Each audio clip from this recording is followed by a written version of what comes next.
ಮಾಡ್ತಾ ಇದ್ದಾರೆ. ನಾನು ಹೇಳಿದೆ ಅಲ್ಲ, ಯಾರಿಗೆ ಟಿಕೆಟ್ಗೆ ಅಪೇಕ್ಷಿತೆ ಇದೆ, ಯಾರು ಹೊರ ಪಾರ್ಟಿಯಿಂದ ಬೇರೆ ಬೇರೆ ಪಾರ್ಟಿಯಿಂದ ಬಂದಿದ್ದಾರೆ, ಯಾರು ನಮ್ಮಲ್ಲೇ ಇದ್ದಾರೆ, ಅವರೆಲ್ಲರಿಗೂ ಅನಿಸಿದೆ ಈ ಕ್ಷೇತ್ರ ಗೆಲ್ಬೋದು, ನಾವು ನಿಲ್ಲಬೇಕು ಅಂಥೇಳಿ. ಅದಕ್ಕಾಗಿ ಟಿಕೆಟ್ ತೊಗೊಳ್ಳೋದು ಹೇಗೆ, ಟಿಕೆಟ್ ತೊಗೊಳ್ಬೇಕಾದ್ರೆ ಇಂಥ ಹಲವಾರು ಷಡ್ಯಂತ್ರಗಳನ್ನು ಮಾಡಬೇಕು. ರಾಜಕೀಯದಲ್ಲಿ ಇದು ನಡೆಯೋದು ಸಹಜ. ಅದರಿಂದ ನಮ್ಮ ಕಾರ್ಯಕರ್ತರು ಯಾರು ವಿಚಲಿತರಾಗಿಲ್ಲ, ನಮ್ಮ ವೋಟರ್ಸು ಯಾರು ವಿಚಲಿತರಾಗಿಲ್ಲ. ಒಂದು ಚಿಕ್ಕ ಗುಂಪಿದನ್ನು ಮಾಡಿದೆ, ವ್ಯವಸ್ಥಿತವಾಗಿ ಮಾಡಿದೆ. ಅದಕ್ಕಾಗಿ ಇದಕ್ಕೆ ನಾನು ವಿಚಲಿತಗೊಂಡಿಲ್ಲ, ನಮ್ಮ ಕಾರ್ಯಕರ್ತರು ವಿಚಲಿತಗೊಂಡಿಲ್ಲ. ಅವರು ರಾಷ್ಟ್ರೀಯ ನಾಯಕರು, ಅವರು ಡೆಲ್ಲಿ ಭೇಟಿ ಕೊಡೋದ್ರಲ್ಲಿ ತಪ್ಪೇನಿದೆ? ಅವರು ಹೋಗ್ತಾನೆ ಇರ್ತಾರೆ, ಬರ್ತಾನೆ ಇರ್ತಾರೆ. ಹಾಂ, ಸಹಜವಾಗಿ ತಪ್ಪೇನಲ್ಲ. ಯಾರೋ ಅಪೇಕ್ಷಿತ ಪಟ್ಟರು ತಪ್ಪಲ್ಲ. ನಾನು ಹೇಳಿದೆ ಅಲ್ಲ, ಇಲ್ಲಿರುವಂಥ ಪ್ರತಿಯೊಬ್ಬರಿಗೆ ಕೂಡ ಹಕ್ಕಿದೆ. ನನಗೆ ಗೊತ್ತಿಲ್ಲ ನಮ್ಮ ನಾಯಕರು ಏನು ತೀರ್ಮಾನ ಮಾಡಿದರು, ಅದಕ್ಕೆ ನಾನು ಬದ್ಧ ಇದ್ದೀನಿ. ನಾನು ಫೈಟರು, ಹೋರಾಟಗಾರ್ತಿ. ಎಲ್ಲೇ ಹೋರಾಟ ಕೊಡೋಕ್ಕೂ ಸೋಲು ಗೆಲುವು ನೆಕ್ಸ್ಟ್ ವಿಚಾರ. ಕರ್ನಾಟಕದಲ್ಲಿ ಸೋಲೋ ಪ್ರಶ್ನೆ ಬರೋದಿಲ್ಲ. ಎಲ್ಲೇ ಟಿಕೆಟ್ ಕೊಟ್ಟರು ಸ್ಪರ್ಧೆ ಮಾಡೋಕ್ಕೆ ಸಿದ್ಧ ಇದ್ದೀನಿ. ಆದರೆ ನನ್ನ ಇಚ್ಛೆ ಇರುವಂಥದ್ದು, ನಾನು ಕೆಲಸ ಮಾಡಿದಂಥ ಉಡುಪಿ ಚಿಕ್ಕಮಗಳೂರು ಒಂದು ಚೆನ್ನಾಗಿದೆ ಅಂಥೇಳಿ. ಕಾರ್ಯಕರ್ತರು ಮಾಡಿಲ್ಲ, ಒಂದು ಗುಂಪು ಮಾಡ್ತಾ ಇದ್ದಾರೆ. ಗೊತ್ತಿದೆ ನಿಮಗೆಲ್ಲರಿಗೂ, ಯಾರ್ಯಾರಿಗೆ ಫೀಡ್ ಮಾಡಿದ್ದಾರೆ, ಯಾರ್ಯಾರಿಗೆ ಮಾಹಿತಿ ಕೊಟ್ಟಿದ್ದಾರೆ, ಎಲ್ಲರಿಗೂ ಗೊತ್ತಿದೆ. ನಮ್ಮ ಹೆತ್ತ ತಾಯಿಗೆ ದ್ರೋಹ ಮಾಡುವಂಥ ಕೆಲಸವನ್ನು ನಾವು ಮಾಡಲ್ಲ, ಅದು ಅವರ ಕೆಲಸ ಇರ್ಬೋದು.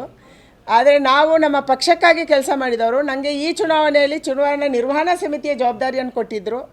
ನಾನು ಬೆಂಗಳೂರಿನ ಕಾರ್ಯಾಲಯದಲ್ಲಿ ಕೂತು ಚುನಾವಣೆಯನ್ನು ನಿರ್ವಹಣೆ ಮಾಡುವಂಥ ಕಠಿಣ ಪರಿಸ್ಥಿತಿಯಲ್ಲಿ ಕೂಡ ಎಲ್ಲ ಅಸಹಕಾರಗಳ ಮಧ್ಯೆ, ಎಲ್ಲ ಗೊಂದಲಗಳ ಮಧ್ಯೆ, ಎಲ್ಲ ನೆಗೆಟಿವಿಟಿ ಮಧ್ಯೆ ಕೆಲಸ ಮಾಡೋದನ್ನು ಮಾಡಿದ್ದೀವಿ.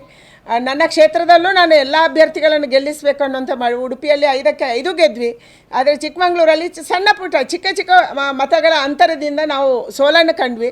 ಅದಕ್ಕಾಗಿ ತಮ್ಮ ಸೋಲಿನ ಬಗ್ಗೆ ಇನ್ನೊಬ್ಬರ ಮೇಲೆ ಹೊರಿಸುವಂಥದ್ದು ಹಿಡಿತನ ಆಗುತ್ತೆ. ಅದಕ್ಕಾಗಿ ಇಂಥ ಮಾತನ್ನು ಯಾರೇ ಹೇಳಿದರೂ ಕೂಡ ಅದು ಅವರವರ ತಾಯಿಗೆ ಮಾಡುವಂಥ ದ್ರೋಹ ಅಂತ ನಾನು ಅಂದ್ಕೊಂಡಿದ್ದೀನಿ. ಪಾರ್ಟಿಯಲ್ಲಿ ನಾವು ಪಾರ್ಟಿಯ ಕೆಲಸ ಮಾಡೋರು, ನಾವು ಕೆಲಸ ಮಾಡೋಕ್ಕಿರೋರು, ಯಾರೇ ಕ್ಯಾಂಡಿಡೇಟ್ ಆಗಲಿ, ನನಗೆ ಇಷ್ಟ ಇರಲಿ ಇಲ್ಲದಿರಲಿ, ಒಂದು ಸಾರಿ ಅಭ್ಯರ್ಥಿ ಆದ ಮೇಲೆ ಅವರು ನಮ್ಮ ಅಭ್ಯರ್ಥಿ. ಅವರು ಭಾರತೀಯ ಜನತಾ ಪಾರ್ಟಿ ಕಮಲದ ಚಿಹ್ನೆಯ ಮುಖ ಅಷ್ಟೇ, ಮಾತಾಡಲ್ಲ. ಅದೆಲ್ಲವನ್ನ ಕೇಂದ್ರ ತೀರ್ಮಾನ ಮಾಡುತ್ತೆ.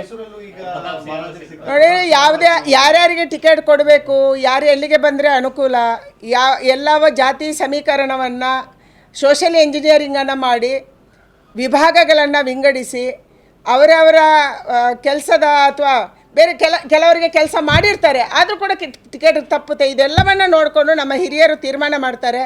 ನಮ್ಮೆಲ್ಲರಿಗೆ ಕೂಡ ಮೋದಿ ಕ್ಯಾಂಡಿಡೇಟು, ನಮ್ಮೆಲ್ಲರಿಗೆ ಕೂಡ ಕಮಲದ ಚಿಹ್ನ ಕ್ಯಾಂಡಿಡೇಟು. ಟಿಕೆಟ್ ಸಿಗಲಿ ಸಿಗದೇ ಇರಲಿ, ನಾವು ಮೋದಿಗಾಗಿ ಕೆಲಸ ಮಾಡುವವರು, ಮೋದಿ ಮೂಲಕ ದೇಶಕ್ಕಾಗಿ ಕೆಲಸ ಮಾಡುವವರು.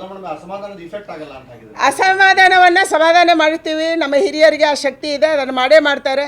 ಮತ್ತು ಯಾರ್ಯಾರು ಇಷ್ಟು ವರ್ಷಗಳ ಕಾಲ ಕೆಲಸ ಮಾಡಿದ್ದಾರೆ ನಮ್ಮ ಹಿರಿಯರು, ಅವರೆಲ್ಲರೂ ಅರ್ಥ ಮಾಡ್ಕೊತಾರೆ. ಈ ಚುನಾವಣೆ ದೇಶದ ಚುನಾವಣೆಗಾಗಿ ಖಂಡಿತವಾಗಿ ನಾವೆಲ್ಲರೂ ಒಟ್ಟು ಸೇರಿ ಕೆಲಸ ಮಾಡಬೇಕನ್ನುವಂಥ ವಿಶ್ವಾಸದಿಂದ ಎಲ್ಲರೂ ಹೋಗ್ತಾರೆ ಅನ್ನುವಂಥ ವಿಶ್ವಾಸ. ನೀವು ಇನ್ನು ನಮ್ಮ ಚಾನಲ್ ಸಬ್ಸ್ಕ್ರೈಬ್ ಮಾಡಿಲ್ಲ ಅಂದರೆ ಈಗಲೇ ಸಬ್ಸ್ಕ್ರೈಬ್ ಮಾಡಿ, ಶೇರ್ ಮಾಡಿ, ಲೈಕ್ ಮಾಡಿ.